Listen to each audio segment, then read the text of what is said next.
जो first question है वो ये है, ठीक है।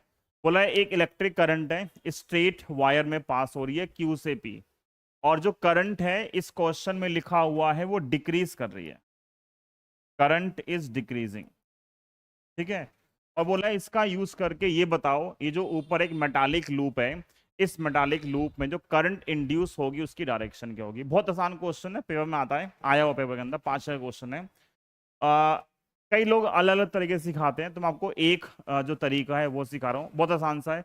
देखो इस डायरेक्शन में करंट है, हमने ये चैप्टर 4 में सीखा हुआ है कि अगर इस डायरेक्शन में करंट है तो मैंने फिंगर्स को कर्ल किया, तो इसकी फील्ड कैसे आएगी, इस तरीके से इसकी फील्ड आ रही है। मतलब ऊपर क्या हो रहा है, फील्ड अंदर जा रही है, नीचे से क्या हो रहा है, बाहर आ रही है। अंदर जाने का मतलब यहाँ पे फील्ड कैसी है, क्रॉस, और यहां से फील्ड क्या आ रही है, बाहर आ रही है। तो यहाँ पे क्या बन गया, पहला स्टेप। बोलो डाउट है क्या।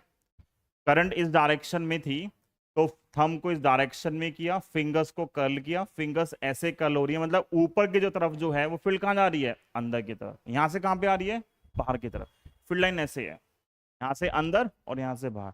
जहां से फील्ड लाइन इस प्लेन के अंदर जाएगी वहां पे क्या बनेगा, क्रॉस। जहां से बाहर आएगी वहां पे क्या बनेगा, डॉट। अब देखो करंट डिक्रीज कर रही है, आई डिक्रीज कर रहा है। सोचो अगर आई डिक्रीज करेगा, यहां पे लिखा हुआ है आई जो है वो डिक्रीज कर रहा है, तो क्या मैं लिख सकता हूं मैग्नेटिक फील्ड डिक्रीज करेगी। क्यों, क्योंकि मैग्नेटिक फील्ड किसी भी केस में क्या होती है, हमेशा करंट के साथ डायरेक्टली प्रोपोर्शनल है। अगर करंट कम होगी तो बी कम होगा।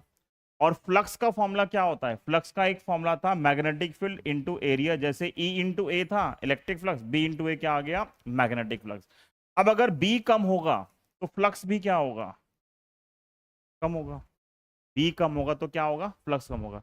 इस ऊपर के रीजन में मैग्नेटिक फील्ड क्रॉस थी, बट वो बोल रहा है करंट डिक्रीज कर रही है। अब करंट अगर डिक्रीज करेगी तो बी डिक्रीज करेगा, बी डिक्रीज करेगा तो फ्लक्स क्या आएगा, ये कम होगा बढ़ेगा, कम हो रहा है।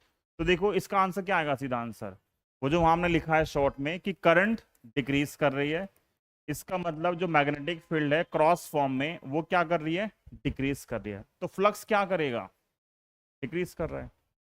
इसका मतलब ये हो गया क्रॉस फील्ड में अगर फ्लक्स डिक्रीज करता है तो आंसर क्या आएगा, पीछे लिखा है क्रॉस में फ्लक्स डिक्रीज करेगा तो आंसर क्या आएगा, डायरेक्टली क्लॉकवाइज। तो यहाँ पे आंसर क्या आएगा, यहाँ पे हमारा आंसर आएगा क्लॉकवाइज, ठीक है।